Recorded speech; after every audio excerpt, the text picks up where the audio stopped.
اعوذ باللہ من الشیطان الرجیم بسم اللہ الرحمن الرحیم الحمد للہ وحدہ والصلاة والسلام علی من لا نبی بعدہ وعلی کل من صحبہ وتبعہ بإحسان بعدہ اللہم صلی علی سیدنا و مولانا محمد وعلی آلہ واصحابہ وبارک وسلم۔ محترم ناظرین و سامعین، ڈیئر ویورز اینڈ لسنرز، السلام علیکم ورحمۃ اللہ وبرکاتہ۔ پروگرام قرآن سنیے اور سنائیے کے ساتھ آپ کا میزبان محمد سہیل رضا امجدی آپ کی خدمت میں حاضر ہے۔ ناظرین و سامعین، آپ جانتے ہیں کہ ہم پروگرام کا آغاز قرآن و حدیث کی بات سے کیا کرتے ہیں، اور جہاں تک قرآن کا تعلق ہے اس بارے میں ناظرین میں عرض کروں کہ فرمایا حضور نبی کریم صلی اللہ تعالی علیہ وسلم نے کہ ان ھذا القرآن مأدبۃ اللہ، کہ بے شک یہ قرآن اللہ کا دسترخوان ہے، فمن دخل فی فہو آمن، جو اس میں داخل ہوا وہ امن والا ہو گیا۔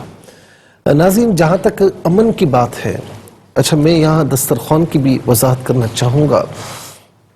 کہ دنیا میں، ہمارے اس معاشرے میں، سوسائٹی میں جب کوئی مہمان آ جائے، ناظرین و سامعین، اگر وہ مہمان ہمیں پسند نہ بھی ہو تو تب بھی کھانے کے وقت کھانا پوچھا جاتا ہے، اور چائے کے وقت چائے کا پوچھا جاتا ہے، کھانا پیش کیا جاتا ہے، چائے پیش کی جاتی ہے، اور جس مہمان کو ہم پسند کرتے ہیں، ہمارا قریبی عزیز ہو، مہمان ہو، تو اسے ہم ناظرین بڑا اکرام دیتے ہیں، اس کو بڑی عزت اور احترام دیا جاتا ہے، اور بڑی عزت و احترام کے ساتھ اسے کھانا پیش کیا جاتا ہے۔ اور ذرا سا ناظرین یہاں پر دیکھیں کہ یہ قرآن اللہ تعالیٰ کا دسترخوان ہے، تو دسترخوان کا مطلب میں نے آپ کو بتایا کہ جس میں کھانا لگایا جائے۔ تو ذرا غور کیجئے کہ عام بندوں کا یہ معاملہ ہے ہماری سوسائٹی میں، تو اللہ رب العالمین کے پیارے محبوب فرما رہے ہیں کہ یہ اللہ کا دسترخوان ہے، یعنی جو اس میں آ گیا، جو اس کے دامن کرم سے وابستہ ہو گیا، جس نے اس کی تلاوت کی، اس کو پڑھا، اس کو سمجھا اور اس پر عمل کیا، اس کی تعلیمات کو اوروں تک پہنچایا، ناظرین و سامعین، گویا کہ دسترخوان میں آنے کی وجہ سے وہ امن والا ہو گیا۔ اب امن والا ہو گیا کس سے؟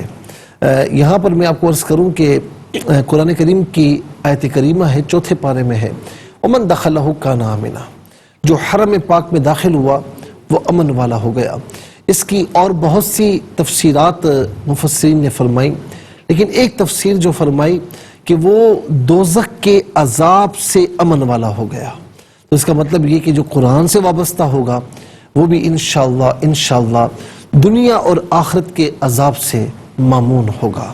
ناظرین، کتنی برکتیں ہیں، اور میں یہاں پر یہ بات بھی کہوں گا کہ اب ماہ شعبان تیزی کے ساتھ گزر رہا ہے۔ ابھی تو ہم نے کہا تھا کہ ماہ شعبان کی سب کو مبارک ہو، اور ابھی شروع ہوا تھا، لیکن اب تیزی کے ساتھ آج 7 تاریخ ہو چکی ہے، اور کئی ممالک میں جہاں پر 1 دن پہلے ہوا تو وہاں 8 تاریخ بلا شبہ ہوگی۔ تو ناظرین، ہم بڑی تیزی کے ساتھ اس مہینے کو گزار رہے ہیں، تو ہمیں چاہیے کہ ہم خاص طور پر اس مہینے میں رمضان کی تیاری میں قرآن کے نزدیک آئیں۔ یہاں پر ناظرین یہ بات بھی میں آپ کو عرض کروں، روایات میں ہے کہ جب شعبان کا مہینہ آتا نا تو صحابہ کرام اپنے دنیاوی معاملات کو وائنڈ اپ کرنے کی کوشش فرماتے ہیں۔ مثال کے طور پر کوئی کاروباری لین دین ہوتا تو اسی مہینے میں اس کو ختم کرتے، پائے تکمیل تک پہنچاتے ہیں، کاروباری معاملات کو پائے تکمیل تک پہنچاتے، قرض وغیرہ ہو تو اس کی بھی ادائیگی کرتے، کسی سے لین دین ہو اس کو بھی مکمل فرماتے ہیں۔ اور اس کے ساتھ ساتھ ناظرین یہاں تک کہ حکمران جو ہے وہ جن کی معمولی سزا ہوتی تو ان کی سزا کو معاف کرتے اور ان کو آزاد کر دیا جاتا، زکوٰۃوں کو ادا کرتے ہیں، اپنی جو زکوٰۃ ہے اس کی ادائیگی فرماتے ہیں، یہاں تک کہ جب رمضان کا چاند نظر آتا تو سارے کام چھوڑ کر، ساری چیزیں چھوڑ کر ماہ رمضان میں بس اب داخل ہو گئے، اب مکمل کمپلیٹلی عبادات کی طرف متوجہ ہو گئے۔ تو ناظرین ہمیں بھی چاہیے کہ اس مہینے میں خاص طور پر رجب گزر چکا ہے، شعبان گزر رہا ہے،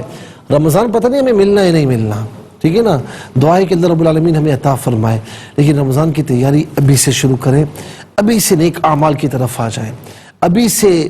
فرائض واجبات سنتوں کی طرف آ جائیں، ابھی سے قرآن کریم کی تلاوت کی طرف آ جائیں، ابھی سے ناظرین یوں ہو جائے کہ آپ کی ذات سے کسی کو نقصان نہ پہنچے، محبتوں کو بانٹنا شروع کرتے ہیں۔ ناظرین و سامعین، میں ایک بات عرض کروں گا کہ پچھلے سال کئی لوگ ہمارے ساتھ تھے، کئی لوگ جن کو میں زندہ صحیح سالم صحت تندرستی کے ساتھ دیکھا کرتا تھا، لیکن آج وہ ہمارے ساتھ نہیں ہیں۔ شب برات آنے سے پہلے پہلے، اس مہینے سے پہلے پہلے یہ اب رخصت ہو چکے ہیں۔ پچھلا رمضان ہمارے ساتھ گزارا، لیکن اس رمضان اب وہ ہمارے ساتھ نہیں ہے۔ تو ناظرین جب یہ سنتے ہوں گے جو گزر چکے ہیں کہ فلاں لوگ اس دنیا سے گئے، کبھی خود نہیں سوچتے ہوں گے کہ ہمیں بھی جانا ہے، جس طرح آج ہم نہیں سوچ رہے، تو سوچئے کہ ہو سکتا ہے کہ اب ہیں،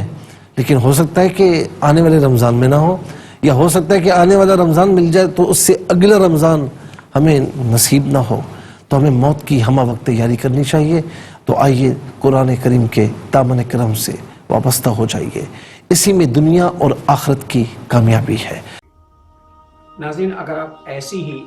مزید ویڈیوز دیکھنا چاہتے ہیں تو ہمارا ARYQTV کا چینل سبسکرائب کیجئے اور بیل آئیکن کا بٹن دبانا نہ بھولیے تاکہ آپ سے کوئی پسندیدہ پروگرام مس نہ ہو جائے۔